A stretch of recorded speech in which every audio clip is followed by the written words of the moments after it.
Hello. What if I tell you നിങ്ങളുടെ business, അതും real estate business നിങ്ങളുടെ സ്വന്തം പേരിലാണെങ്കിൽ നിങ്ങൾ ഒരു വലിയ റിസ്ക്കാണ് എടുത്തുകൊണ്ടിരിക്കുന്നതെന്ന് പറഞ്ഞു കഴിഞ്ഞാൽ നിങ്ങൾ വിശ്വസിക്കും. കാരണം റിയൽ എസ്റ്റേറ്റിൽ കൺസ്ട്രക്ഷൻ എപ്പോഴും പ്രശ്നം വരാം. ചിലപ്പോൾ നെയ്ബറുമായിട്ട്, അല്ലെങ്കിൽ മുനിസിപ്പാലിറ്റി ആയിട്ട്, ബയറുമായിട്ട്, സപ്ലയറായിട്ട്, അങ്ങനെ പല പ്രശ്നങ്ങളും വരാം. നാളെ ഒരു ലോ സൂട്ട് വന്നു കഴിഞ്ഞാൽ നിങ്ങളുടെ പേഴ്സണൽ പ്രോപ്പർട്ടിക്ക് വരെ അത് ബാധകമാകും. അതാണ് ഒന്നാമത്തെ റിസ്ക്.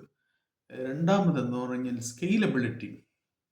ഒരു നിങ്ങളുടെ ബിസിനസ്സിന് ഉയർത്തി കൊണ്ടുവരാവുന്ന ഒരു ഘട്ടത്തിൽ ഒരു പുതിയൊരു പാർട്ട്ണറെ ചേർക്കാൻ, അല്ലെങ്കിൽ ഷെയറുകൾ ഇഷ്യൂ ചെയ്യാൻ, അപ്പോൾ നിങ്ങൾക്കതൊരു ഇഷ്യൂ ആകും.